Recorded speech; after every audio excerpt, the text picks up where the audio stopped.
Bismillahirrahmanirrahim. Assalamualaikum warahmatullahi wabarakatuh. Berjumpa kita kembali dalam pelajaran IPA.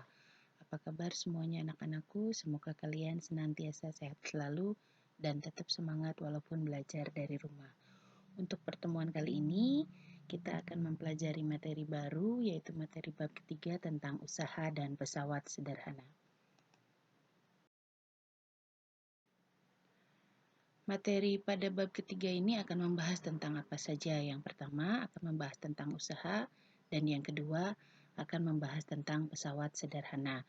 Untuk pertemuan kali ini kita akan membahas tentang usaha dan sedikit tentang pesawat sederhana. Untuk materi usaha yang akan kita pelajari mulai dari pengertian usaha serta hubungan usaha dan energi.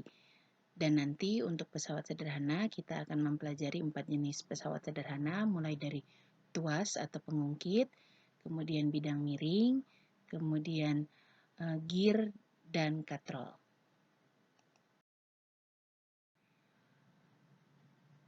Kita mulai dari materi yang pertama yaitu pengertian usaha.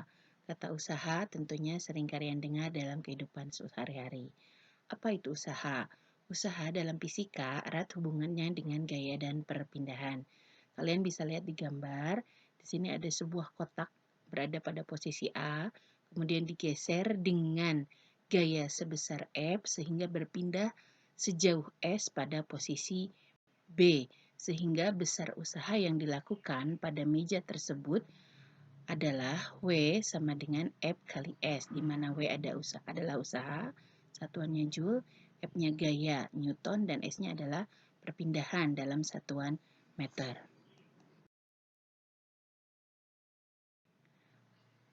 Untuk lebih jelasnya tentang usaha, kita lihat contoh di sini. Di sini ada sebuah benda yang dikenai dengan 3 gaya, F1 100 Newton ke arah kanan, F2 20 Newton ke arah kiri, F3 30 Newton ke arah kiri. Kemudian benda tersebut berpindah sejauh 4 meter. Berapa besar usaha pada gambar di atas? Besar usaha berarti W itu adalah jumlah gaya dikali jarak. Kita cari dulu resultan gayanya seperti yang sudah kalian pelajari di materi bab kedua, di mana besarnya gaya adalah 100 Newton dikurangi 20 Newton karena ke arah kiri, dikurangi 30 Newton karena ke arah kiri.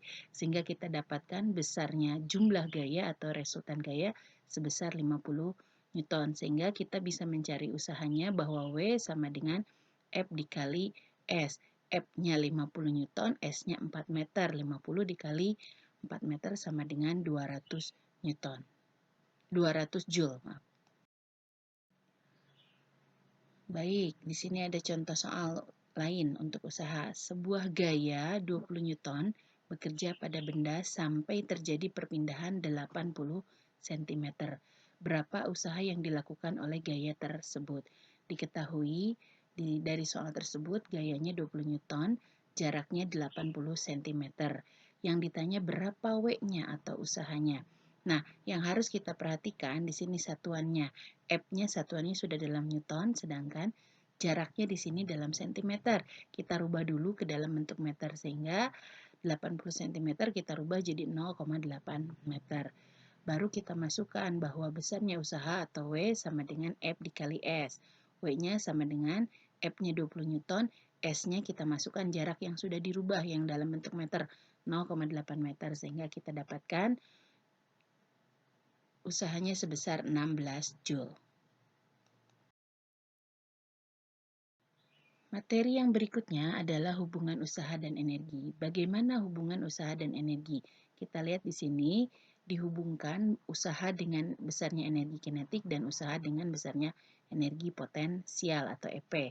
Apa itu energi kinetik atau EK? Energi kinetik adalah energi yang dimiliki oleh benda dalam keadaan bergerak, sedangkan energi potensial adalah energi yang dimiliki oleh benda dalam keadaan diam.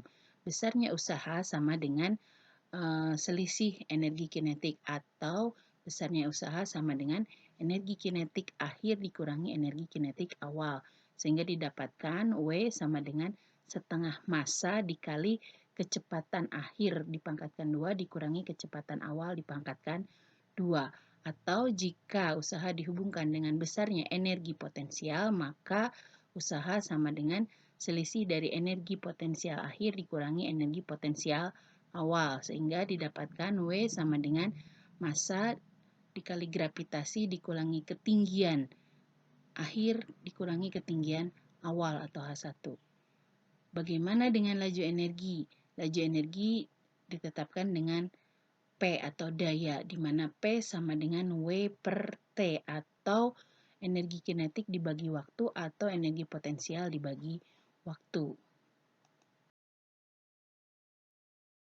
Baik, berikut ini kita lihat contoh soal yang perubahan energi. Rano berlari di lintasan melingkar. Kecepatan berlari Rano 2,5 meter per sekon. Saat melewati belokan, kecepatannya berkurang menjadi 1,9 meter per sekon. Jika massa Rano 40 kg, berapa usaha yang dilakukan Rano saat berbelok? Dari soal ini diketahui massanya 45 kg atau M, kemudian kecepatan awalnya 2,5 meter per second, kecepatan akhirnya atau P2-nya 1,9 meter per second. Yang ditanyakan berapa usahanya. Di sini berarti energinya usaha sama dengan perubahan energi kinetik karena Rano sedang bergerak. Sehingga W sama dengan setengah massa kali kecepatan akhir dipangkatkan 2 dikurangi kecepatan awal dipangkatkan 2. Setengah dikali M-nya 45, kecepatan akhirnya 1,9 pangkat 2, kecepatan awalnya 2,5 pangkat 2. Setengah dikali 45 kg, kecepatannya sudah dipangkatkan, kemudian didapatkan hasil akhir negatif 59,4 Joule. Kenapa nilainya negatif? Karena tadi kecepatan akhirnya lebih kecil dari kecepatan awal. Jadi usaha yang dilakukan Rano saat berbelok adalah 59,4 Joule. Jadi tanda negatifnya menunjukkan bahwa kecepatan Ranonya berkurang. Untuk materi selanjutnya adalah tentang pesawat sederhana. Yang pertama adalah jenis-jenis pesawat sederhana dan nanti yang berikutnya adalah prinsip kerja pesawat sederhana pada otot rangka. Untuk kesempatan kali ini hanya satu jenis pesawat sederhana yang akan Ibu jelaskan. Baik, jenis-jenis pesawat sederhana. Pesawat sederhana di sini adalah alat-alat sederhana yang sering kita gunakan dalam kehidupan sehari-hari. Ada 4 jenis pesawat sederhana. Yang pertama adalah tuas atau pengungkit, yang kedua adalah bidang miring, yang ketiga adalah roda bergandar atau roda bergigi atau disebut juga dengan gear, yang keempat adalah katrol. Nah, untuk kesempatan kali ini kita akan membahas tentang tuas atau pengungkit.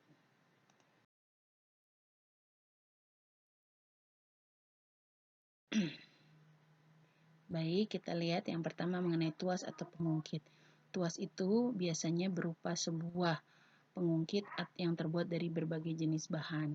Di mana prinsip tuas seperti ini, ada titik tumpuknya di tengah atau 0O, kemudian ada bebannya atau W atau weight, kemudian ada kuasanya atau F atau gaya. Jarak dari O ke A ini adalah lengan beban, jarak dari O ke B adalah lengan kuasa atau LK. Prinsipnya adalah keseimbangan, bahwa ruas sebelah kiri, sebelah beban akan sama dengan ruas sebelah kanan atau sebelah gaya, di mana yang sebelah kiri berarti beban dikali lengan beban sama dengan kuasa dikali lengan kuasa. Jadi prinsipnya adalah keseimbangan. Kemudian kita lihat jenis-jenis tuas atau pengungkit. Jenis-jenis tuas atau pengungkit itu ada 3, ada tuas golongan ke-1, ada tuas golongan kedua, dan ada tuas golongan ketiga. Bisa kalian lihat di gambar bahwa untuk tuas golongan pertama titik tumpunya ada di bagian tengah, untuk kuasa dan bebannya di bagian ujung-ujung. Contohnya pada gunting, pada tang. Ini prinsipnya adalah tuas golongan 1. Sedangkan untuk tuas golongan 2, titik tumpunya ada di bagian ujung, kuasanya juga di ujung, bebannya di bagian tengah. Ya, contohnya pada pembuka botol, kepada pembawa barang yang rodanya 1. Kemudian kalau tuas golongan 3 kita lihat titik tumpunya di ujung, kuasanya yang di tengah, bebannya yang di ujung satunya. Misalnya pada pinset, skrup, hektar, Nah, ini adalah tuas golongan 3. Berikut kita lihat contoh soal penerapannya. Besi beratnya 160 Newton diangkat dengan tuas yang panjang lengannya 2,5 meter dan lengan bebannya 1 meter. Hitunglah berapa besar kuasa dan keuntungan mekaniknya. Dari soal ini kita ketahui bebannya 160 Newton. Lengan bebannya 1 meter dan lengan kuasanya 2,5 meter. Yang ditanyakan berapa kuasanya atau F dan berapa keuntungan mekaniknya atau KM. Dari soal tersebut kita bisa gambarkan bahwa posisinya seperti ini, bebannya 160 Newton, W-nya, kuasanya yang kita cari, lengan bebannya 1 meter dan lengan kuasanya dengan 2,5 meter. Kita masukkan ke persamaan, beban dikali lengan beban, W dikali LW sama dengan F dikali LF atau kuasa dikali lengan kuasa. Masukkan nilainya, W-nya 160, lengan bebannya 1, F-nya 2,5 dan LF-nya 2,5. F-nya yang dicari. F sehingga didapat F bahwa sama dengan 64 Newton. Nah, berapa keuntungan mekaniknya? Keuntungan mekaniknya tinggal kita bagi. Beban dibagi kuasa sama dengan 160 dibagi 64. Kita dapatkan KM-nya, keuntungan mekaniknya 2,5. Jadi, untuk mengangkat beban 160 Newton ini dengan menggunakan pengungkit, kita hanya membutuhkan gaya sebesar 60 Newton. Kalau kita angkat tanpa menggunakan pengungkit, untuk mengangkat beban 160 Newton, tentunya kita juga membutuhkan gaya 160 Newton. Baik, untuk materi hari ini cukup sekian. Kita lanjutkan nanti pada pertemuan selanjutnya. Semoga kalian dapat memahami apa yang Ibu sampaikan hari ini. Sebagai bahan tambahan, kalian lihat di buku paket dan buku modul. Cukup sampai di sini. Thank you. Sampai berjumpa lagi di lain kesempatan. Jangan lupa like, komen, dan subscribe. Dadah!